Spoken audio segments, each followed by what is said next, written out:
नमस्कार। हिंदी व्याकरण में हमारा आज का विषय है वाच्य।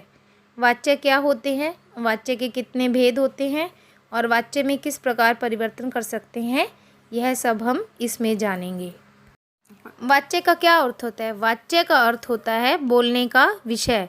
वाच्य वह रूप है जो हमें बताता है कि जो क्रिया यानी काम, कोई भी हम काम करते हैं वो क्या है, वो सब क्रिया है। सोना, उठना, जागना, खाना, पीना, चलना, आना, जाना, ये सब क्या है? ये सब क्रियाएं हैं।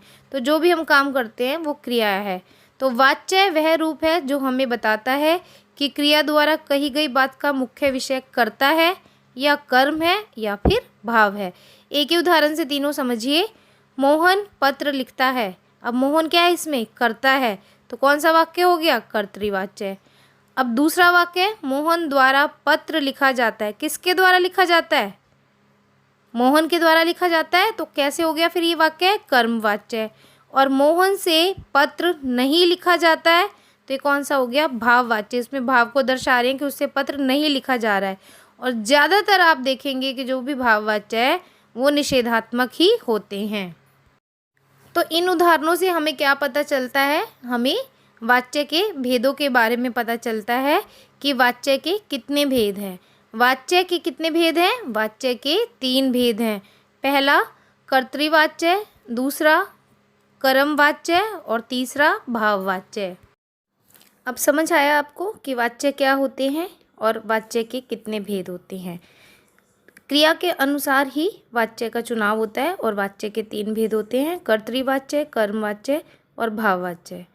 एक बार दोबारा इसे दोहराते हैं एक आसान तरीके से, यदि आपको समझ नहीं आ रहा तो। सबसे पहले देखो हमारा टॉपिक क्या है। हमारा टॉपिक है वाच्य। जब भी हमें वाच्य की पहचान करनी हो तो उसके लिए 2 चीज़ें बहुत ज़्यादा आवश्यक है। पहला है कर्ता और दूसरा है क्रिया। पहले हम समझेंगे कि क्रिया क्या होती है। क्रिया क्या होता है? मैंने बताया अभी पहले भी, कोई भी काम जो भी हम कर रहे हैं वो सब क्रिया ही है। सोना, उठना, जागना, बैठना, हंसना, आना, जाना, चढ़ना, उतरना, सब क्या है? सब भी क्रियाएं हैं। ये सब क्रियाएं होती हैं। तब भी मैं एक बार दोबारा बताती हूँ आपको इसको कुछ उदाहरणों से कि क्रिया होती क्या है।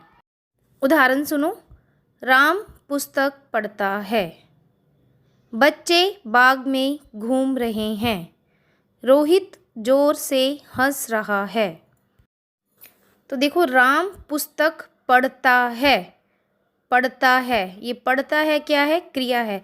क्या काम हो रहा है? पढ़ने का काम हो रहा है। दूसरा, बच्चे बाग में घूम रहे हैं। अब इसमें देखो क्या काम हो रहा है? बच्चों का बाग में घूमने का काम हो रहा है। तो काम क्या है? घूमना। और तीसरा, रोहित जोर से हंस रहा है। तो क्रिया क्या हो गई? काम क्या हो गया? हंस रहा है। तो पहले में पढ़ता है, दूसरे में घूम रहे हैं और तीसरे में हंस रहा है।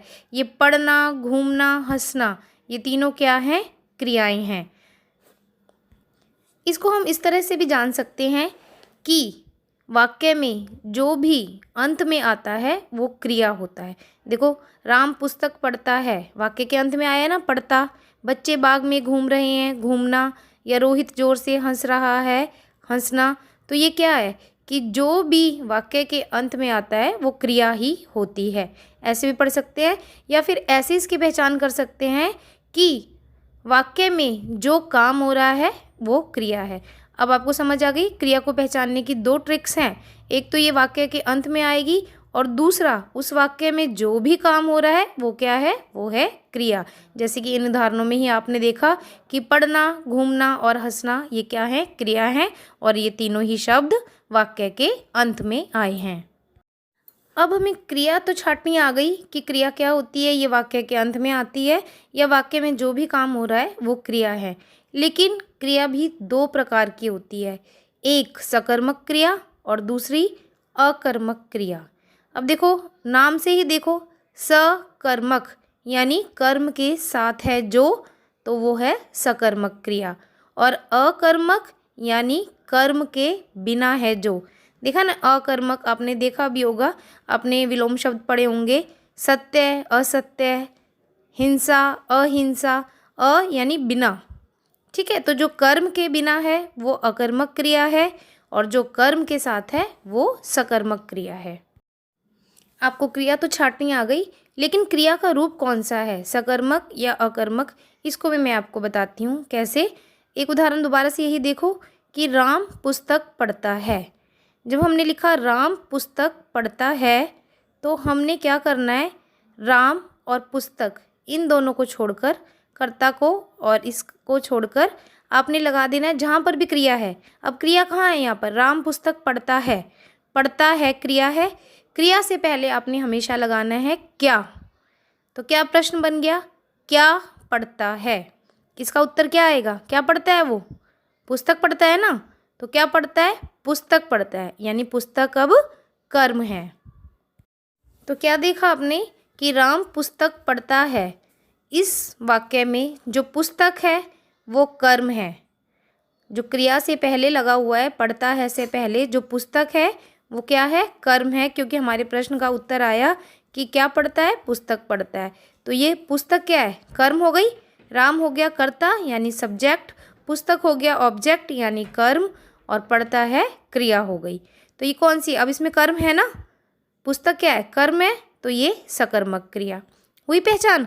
इसमें कर्म है, सकर्मक का क्या मतलब हुआ कि कर्म के साथ, और इस वाक्य में कर्म है पुस्तक, तो कौन सी क्रिया हुई ये, पुस्तक। राम पुस्तक पढ़ता है तो कौन सी क्रिया हुई, सकर्मक क्रिया। एक और उदाहरण देखो, रोहित जोर से हंस रहा है। रोहित कैसे हंस रहा है, रोहित जोर से हंस रहा है। तो वाक्य के अंत में क्या लिखा हुआ है, हंस रहा है। तो हंसना क्या है, हंसना एक क्रिया है, ठीक है।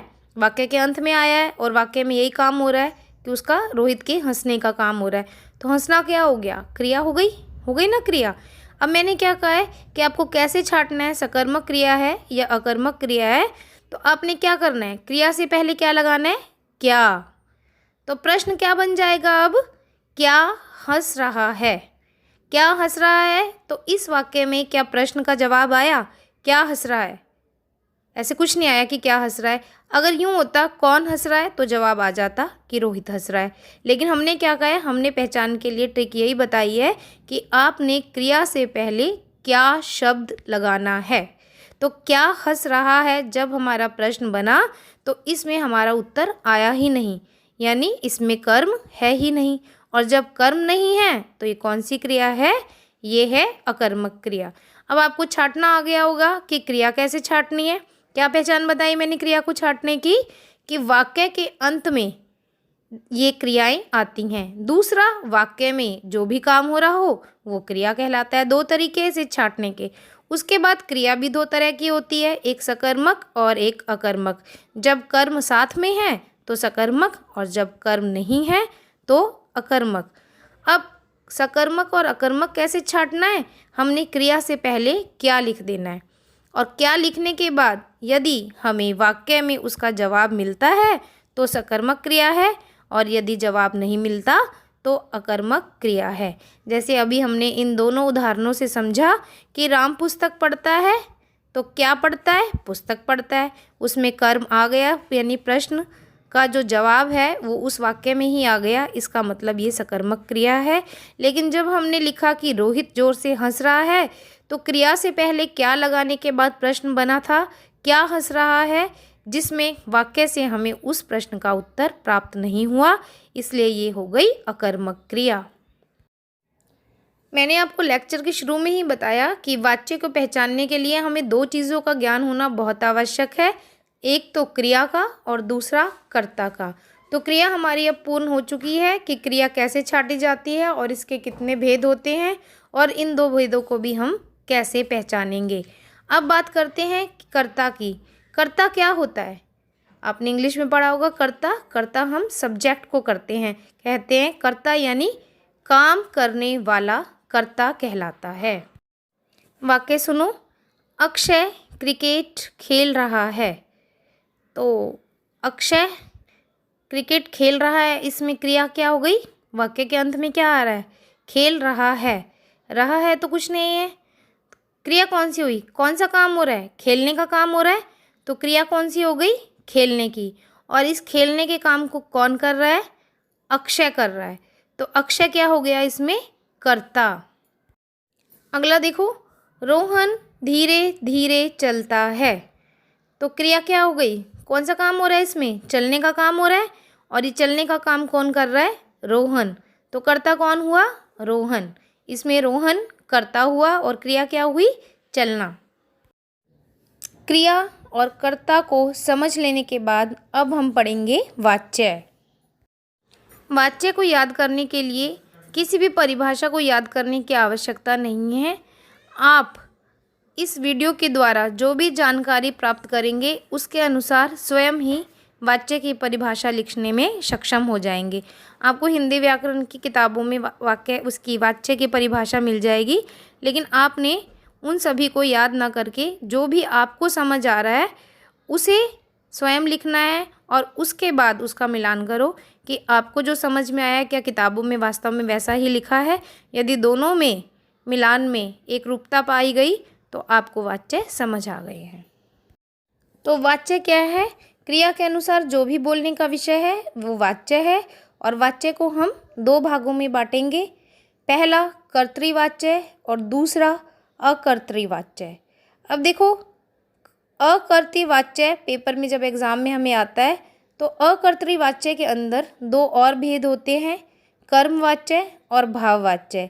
इसीलिए पेपर में जब हम वाक्य के अनुसार लिख देते हैं कर्तृवाच्य तो वो ठीक होगा, लेकिन वाक्य के अनुसार यदि हम लिखते हैं अकर्तृवाच्य तो वो गलत होगा, क्योंकि इसके अंदर दो भेद छिपे हैं।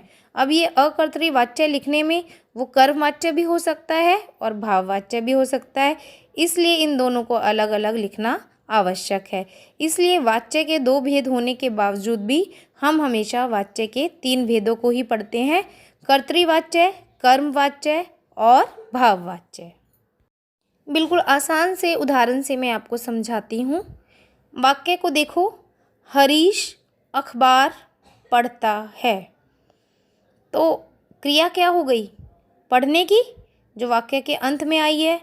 और उस पढ़ने का काम कौन कर रहा है? हरीश कर रहा है। तो सबसे पहले हमने क्या करना है? कर्ता छांट लेना है। तो कर्ता हमारा क्या आया? हरीश। और हरीश ही कर्ता क्यों आया? क्योंकि हरीश ही अखबार को पढ़ रहा है या अखबार को पढ़ने का काम हरीश के द्वारा ही किया जा रहा है। तो जो उस काम को करता है, जो क्रिया करता है, वही हमारा कर्ता है। इसलिए हरीश अखबार पढ़ता है में हमारा कर्ता हुआ हरीश। अब हमारा कर्ता आ गया है हरीश, तो हमने कैसे पहचानना है कि कौन सा वाच्य है? तो जब भी कर्ता के साथ से, द्वारा और के द्वारा यदि नहीं लगा होता तो वो कर्तृवाच्य होगा। ठीक है, अगर कर्ता के साथ ये तीनों शब्द नहीं है, कौन कौन से, द्वारा और के द्वारा, ये तीनों नहीं है तो वो प्रथम वाच्य होगा कर्तृवाच्य। हमारा वाक्य क्या था? हरीश अखबार पढ़ता है। तो इस हरीश जो ये करता है, इसके बाद से आया? नहीं। द्वारा आया? नहीं। और के द्वारा आया? नहीं। तो जब इसमें से, द्वारा और के द्वारा नहीं आया तो ये तीनों वाच्यों में से कौन सा होगा? कर्तृवाच्य होगा, क्योंकि यदि ये तीनों होते तो या तो ये कर्मवाच्य होता है या भाववाच्य। लेकिन अब ये तीनों ही शब्द इसमें नहीं आए, हरीश अखबार पढ़ता है, तो ये हमारा वाच्य हुआ कर्तृवाच्य। और यदि कर्ता के साथ से, द्वारा और के द्वारा ये तीनों में से कोई भी एक शब्द लगा होगा तो वो वाच्य कर्मवाच्य होगा या फिर भाववाच्य होगा। जैसे देखो, हरीश से अखबार पढ़ा जाता है। पहला क्या था? हरीश अखबार पढ़ता है। अब वाक्य में बदलाव आ गया, चेंज आ गया। अब वाक्य हो गया हरीश से अखबार पढ़ा जाता है। तो इसमें कर्ता कौन है? हरीश। हरीश के बाद क्या आ गया? से, के द्वारा या द्वारा, इनमें से है कोई शब्द? जी हाँ है, हरीश से। हरीश से अखबार पढ़ा जाता है, तो या फिर ये कर्मवाच्य होगा या फिर ये भाववाच्य होगा। बताओ कौन सा वाच्य होगा ये? तो अब ये जानने के लिए कि ये कर्मवाच्य है या भाववाच्य है, हमें एक और तरीका सीखना होगा। हमें इसमें अब क्रिया को छांटना होगा।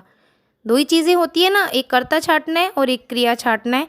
तो कर्ता तो हमारा हरीश आ रहा है। अब क्रिया कौन सी है हमारी, सकर्मक है या अकर्मक है। तो मैंने बताया था अभी आपको कि सकर्मक कैसे छाँटेंगे, हमने क्रिया से पहले क्या लिख देना है। अगर उस जो नया प्रश्न बनेगा उसमें उस वाक्य से ही जवाब मिल जाएगा तो सकर्मक क्रिया है, और अगर जवाब नहीं मिलेगा तो अकर्मक क्रिया है। तो अब देखो, हरीश से अखबार पढ़ा जाता है, क्या बन गया प्रश्न इसका, पढ़ा। क्रिया क्या है, पढ़ा। इससे पहले हमने क्या लिख देना है, क्या। तो प्रश्न क्या बन गया, क्या पढ़ा जाता है। क्या पढ़ा जाता है, अखबार पढ़ा जाता है ना। तो जब कर्म आ गया, जवाब मिल गया इसी वाक्य से, और उसमें कर्म का जवाब आ गया, क्या पढ़ा जाता है, अखबार पढ़ा जाता है। तो यानी जब जवाब मिल जाए तो वो सकर्मक क्रिया है, और जब जवाब मिल जाए तो वो क्या होगा, कर्मवाच्य होगा, क्योंकि भाववाच्य में हमेशा अकर्मक क्रिया आती है, और दूसरा भाववाच्य में ज़्यादातर नकारात्मक वाक्य ही होते हैं।